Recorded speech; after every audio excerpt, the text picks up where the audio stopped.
Fasihshin shahararren mawaƙin nan wato ɗan Musa. Assalamu alaikum jama'a, barkanmu da sake kasancewa da ku ta cikin wani sabon bidiyo namu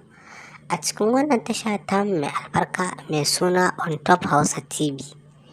Da Allah ɗan uwa, ina roƙonka da idan yau ne farkon zuwanka wannan tasha mai albarka, ina roƙonka da ka daure ka danna mana alamar nan ta subscribe, sannan ka danna alamar ƙararrawa domin samun shirye-shiryen mu akai-akai idan mun ɗora. Sannan kuma idan ba wani farkon zuwan ka wannan tasha mai albarka ba, ka daure ka dinga mana share da like da comment a zuwa gurfurkan ku na Facebook da na WhatsApp, domin hakan ne zai tabbatar mana da kuna bibiyar shirye-shiryen mu kuma kuna jin daɗin kasancewa da wannan tasha ta mai albarka a cikin shirye-shiryen da take kawo muku. Idan ka kasance mu abocin bibiyar wannan fitaccen shahararren mawaƙi wato ɗan Musa Gombe, ka tabbatar da fasihshin mawaƙi ne wanda ya shahara kuma ya yi suna a arewacin Najeriya da ma faɗin Najeriya, kai har ma da duniya baki ɗaya. Wannan fitaccen shahararren mawaƙi wato ɗan Musa Gombe, idan ka kasance kana bibiyarsa, ka tabbatar da fasihin mawaƙi ne wanda yake iya kawo waƙoƙinsa ta ɓangare daban-daban, musamman ma a ɓangaren harshen Hausa da ma dai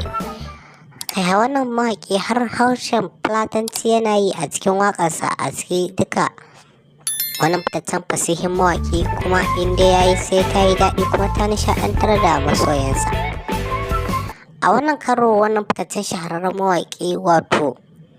ɗan Musa Gombe yake sa ran zai fitar da wata shahararriyar waƙarsa a cikin wannan shekara ta 2022 mai albarka. Idan ka biyo mu a cikin wannan bidiyo namu, za ka ji yadda zai kawo waƙar tasa a cikin wannan shekara ta 2022 mai albarka.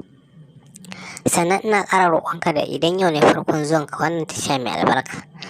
ka daure ka danna mana alamar nan ta subscribe, sannan ka danna alamar ƙararrawa domin samun shirye-shiryenmu akai-akai idan mun ɗora.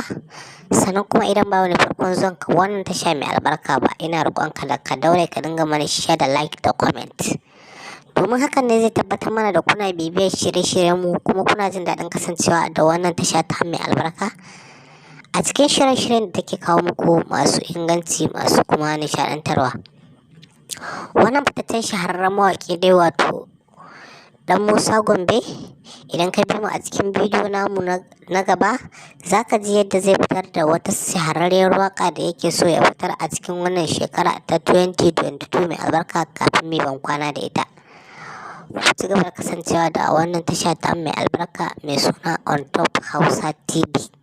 Sannan ina ƙara roƙonka idan yau ne farkon zuwan ka danna alamar subscribe, sannan ka danna alamar ƙararrawa domin samun shirye-shiryen idan mun ɗora.